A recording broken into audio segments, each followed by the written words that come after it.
Peke sa peke, tunay sa tunay. Oo, yan ang pananaw na pilit kong isinasa buhay.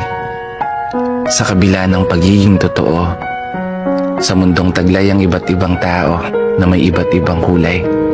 Iba't ibang tao, yung ilan may nakatagong sungay.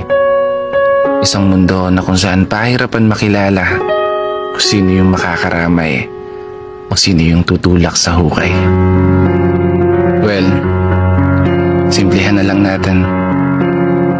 Kung ayaw mo sa akin, ayaw ko din sa'yo. Kung gusto mo ako, edi gusto kita. Kung nagtitiwala ka sa akin, nagtitiwala ako sa'yo.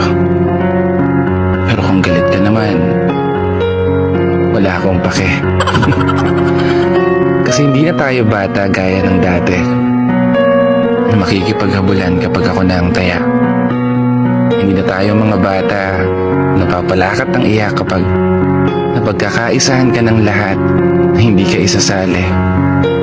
Hindi na tayo mga bata na magmumukmuk na lang sa isang tabi kapag naputol yung tali ang saranggola mo na pinaghirapan mong gawin ng buong gabi.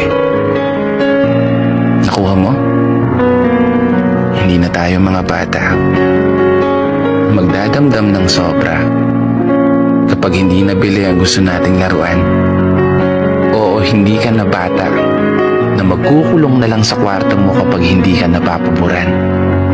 Hindi ka na bata na magpapaapekto na lang sa mga sasabihin ng ilan. Dahil hindi ka na bata na basta na lang magpapatalo sa nararamdaman. Hindi na tayo mga bata na masasaktan kapag hindi nagugustuhan o hindi nakakampihan. Maging tunay ka sa sarili mo. Yun ang lagi mong tandaan. Huwag na huwag mong ipagpapalit ang sarili mong kaligayahan dahil lamang sa kung paano kapakitunguhan ng ilan. Sa totoo lang, hindi to tungkol sa kung sinong tunay o kung sino yung peke sa'yo. Tinapik lang kita at pinaalala, hindi ka na bata. Kaya gawin mo kung anong gusto mo. Pero bago magtapos, gusto ko muna pong magpasalamat para sa lahat ng mga tao na patuloy sumusuporta at patuloy na naniniwala. Parami na tayo ng parami.